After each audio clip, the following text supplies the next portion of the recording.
Stars are near constants in our lifetimes. We stare into the night sky and watch as bedazzling, twinkling points of light shine their hearts out in a canvas across the heavens. What many people already know, but fail to realize as they're staring up at night, is the reality of stars themselves. Massive, scorching, disastrous balls of burning plasma emitting deadly radiation. And yet, they didn't always have the same burning passion they lived their lives expending.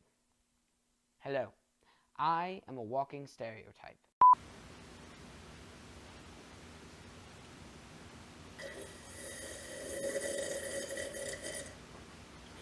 My goodness, I do say, this tea is quite extraordinary. I am an average Englishman, here to discuss stellar evolution.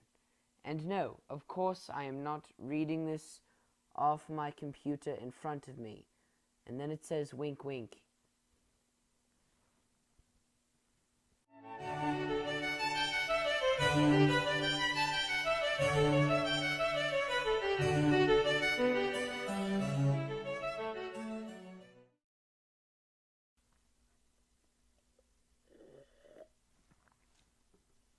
In our last episode, we learned about nebula and other forms of stellar nurseries. And today we will discuss what beautiful processes go on in those clouds of interstellar matter, as well as the final product. We will also discuss how these products end their lives and continue the cycle. Let us begin with stage 1. Our baby star begins as a massive cloud of gas and tiny particles of dust light years across. The temperature is just about 10 kelvins over absolute zero in most of these kinds of clouds. Throughout this process, the cloud will be in a battle against gravity, fighting back with its meager internal pressure that's provided by the low yet substantive temperature. This is when the cloud will begin to collapse. Something makes it unstable, like a nearby supernova or other shockwave. After this process starts, the cloud begins to fragment too, breaking into smaller and smaller pieces that will one day be stars themselves. In this way, one interstellar nebula can create dozens of stars or even an entire cluster all by itself.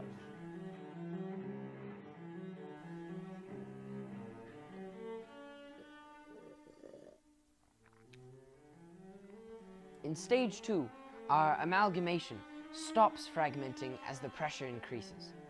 The temperature doesn't really increase appreciably, except for in the core, as the outer layers tend to leak their meager radiation that they produce.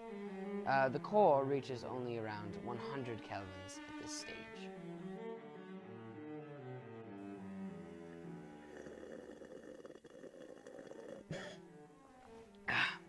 My God. In stage 3, some material begins to retain the heat it produces and the temperature spikes sharply, especially in the core. At this point, our cloud is about the size of our solar system and around 10,000 kelvins. The densest region at its center is slowly becoming a protostar and will soon develop into a beautiful and very angry star. The pressure it produces outward is still not quite enough to counteract gravity, and so it continues to condense.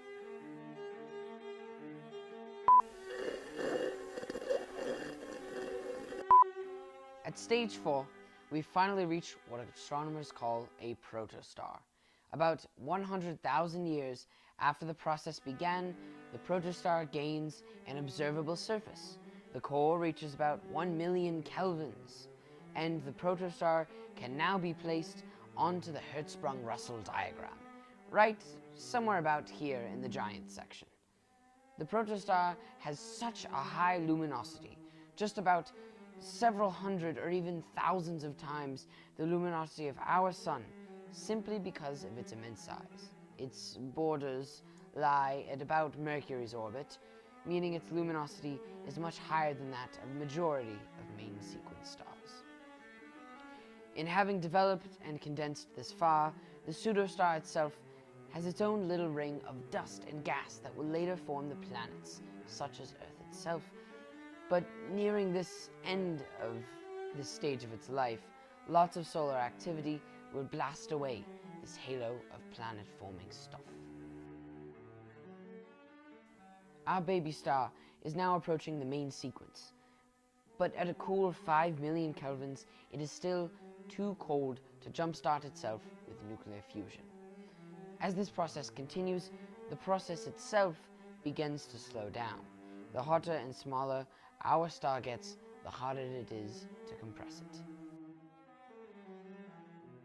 And so, finally, our infant cloud has become a newborn star, once it has reached an internal core temperature of around 10 million kelvins.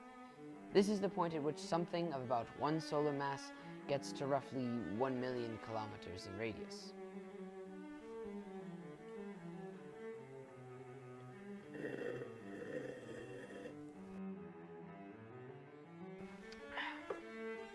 Oh ho! But we're not done yet. Our adolescent star must stabilize itself and reach equilibrium. Over the next few million years, it condenses into just a tiny squeeze more, increasing the temperature about another 5 million kelvins. Now, at this point, once it's stage 7, this cloud fragment turned galactic furnace has reached the main sequence. External gravity and internal pressure are perfectly balanced. Now, some stars do not have enough mass to reach that heat temperature, making them failed stars, called brown dwarfs. We will talk about them in a later episode. Keep in mind, however, that mass is the key element here. The mass of these clouds directly translates into the star's position on the HR diagram, and it also heavily influences how big the star will be and how long it will live. Let's get right into that topic and more about star life and death after the short intermission.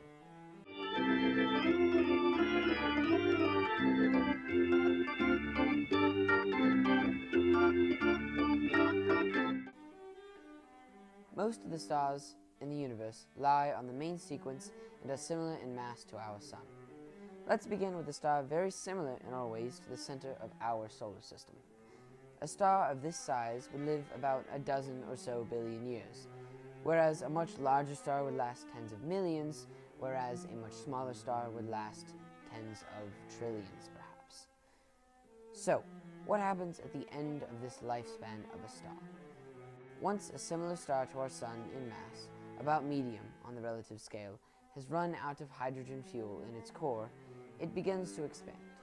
This is where it enters the subgiant to giant phase of its life, and it appears as such on the HR diagram. The core must shrink to maintain fusion for larger elements like helium, and in doing so the star gets hotter and the outer layer expands. Eventually, the star reaches its limit, electron degeneracy pressure. This is where the star's core can no longer shrink, and the outer layers of the star get blasted outwards into a planetary nebula light years across. The core remains as a white dwarf, which will continue to burn with latent heat until even that runs dry. It will end its life as a cool and dead black dwarf.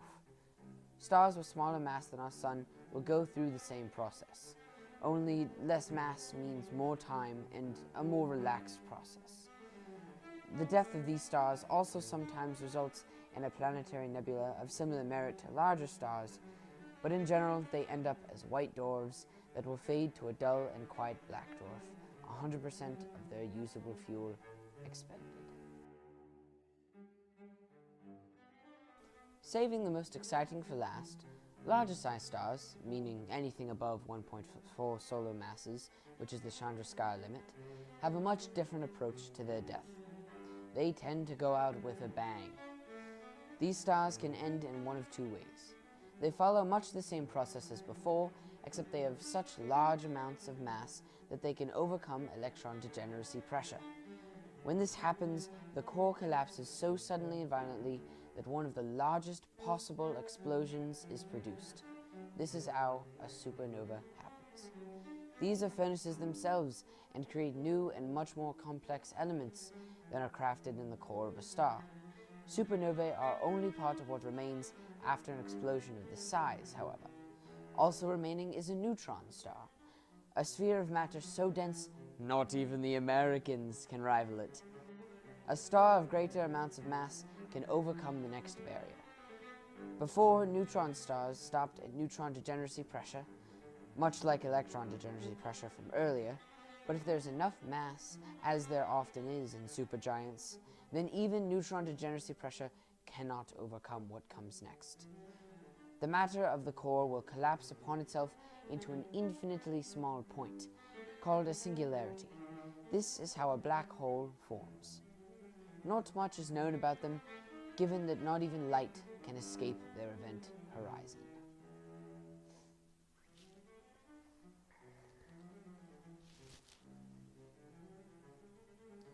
So, in closing, I would like to apologize. I know this video is mediocre at best, and I know that the jokes fell off after about a minute and a half or so. But it is currently 11:55 p.m. I desperately need a grade, and jokes don't get me the grade. The content does. All pretense aside, thank you for watching the Big History Project, and I hope to see you again in another painstaking Dr. Bell video assignment.